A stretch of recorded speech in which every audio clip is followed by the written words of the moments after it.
In chapter 6 of Judges, verses 1 through 10, Israel is suffering at the hands of the Midianites for 7 years. It was so bad that the Israelites prepared shelters in the mountains and caves. The Midianites would raid the land, ruin the crops, and kill the animals. Israel cried out to God, and he answered through a prophet that he had brought them out of slavery in Egypt and told them that they were to worship him and only him. But they did not listen. So in verses 11 to 16, an angel of the Lord came down and sat near where Gideon was threshing wheat in a winepress, and said, "The Lord is with you, mighty warrior." Now you see, Gideon was hiding in a winepress so as not to be detected by the Midianites. I can imagine the tone of Gideon's response. He said, "Pardon me, my Lord, but if the Lord is with us, why has all this happened to us?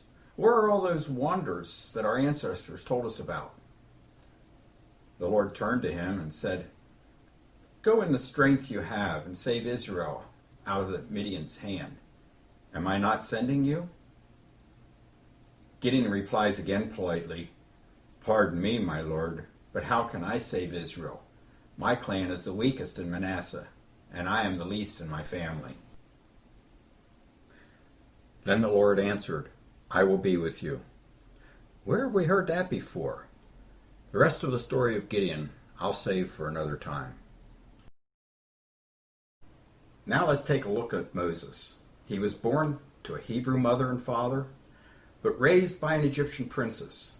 He had all the training of a prince of Egypt, but he knew he was a Hebrew, and when he saw an Egyptian beating a Hebrew, he stepped in and killed the Egyptian. Eventually this got back to Pharaoh, and Moses escaped with his life. After traveling a distance, he found himself in the land of Midian. There he eventually married a daughter of Jethro, and kept sheep for her father for the next 40 years. One day, while looking for a lost sheep, he found himself in front of a burning bush. After a short conversation, he found out he was talking to God, and that God was telling him to return to Egypt and tell Pharaoh to let his people go. But Moses said to God, "But who am I that I should go to Pharaoh and bring the Israelites out of Egypt?" And God said, "I will be with you." Where did we hear that before? God did not give Moses a pep talk, an esteem builder, a list of his resume, because our identity is not found in our job, education, our performance, our possessions, or popularity.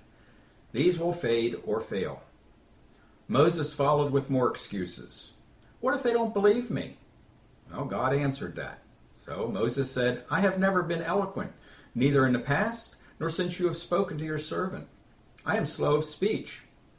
And he finally said, "Oh Lord, please send someone else to do it." Well, Moses finally got the message, and off to Egypt he went. And you probably know the rest of the story.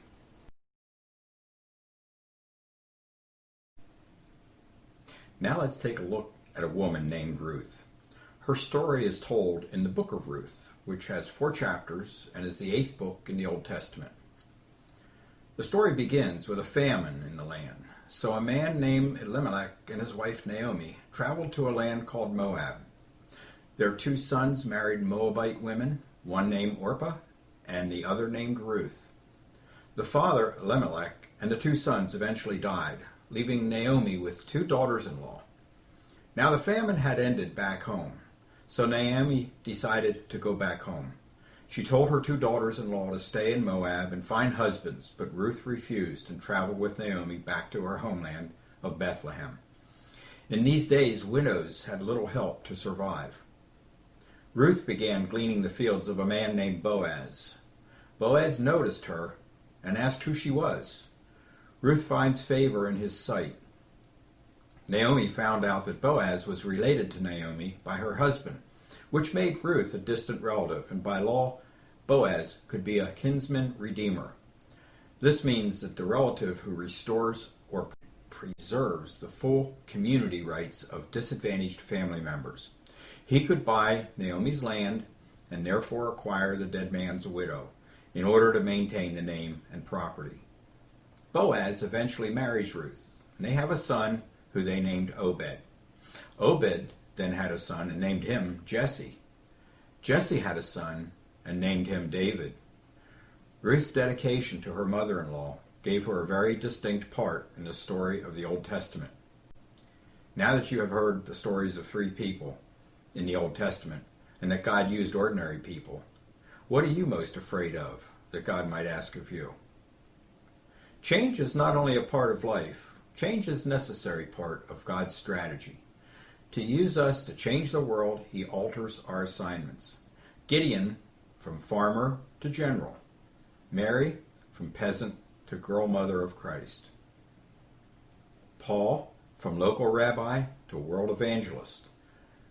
God transitioned Joseph from a baby brother to an Egyptian prince. He changed David from a shepherd to a king, and Moses from a shepherd to a liberator, and Ruth from a Moabite to a great-grandmother of David. Peter wanted to fish the Sea of Galilee. God called him to fish for men. God makes reassignments. Can God use you, you ask? Well, Jacob was a cheater. Peter had a temper. David had an affair. Noah got drunk. Jonah ran from God. Paul was a murderer. Gideon was insecure. Miriam was a gossip. Martha was a worrier. Thomas a doubter. Sarah was impatient. Elijah was depressed. Moses stuttered. Zacchaeus was short. And Abraham was old. In God's eyes, we are not a nobody, but we all can be used by God to make a difference. All we have to do is be available.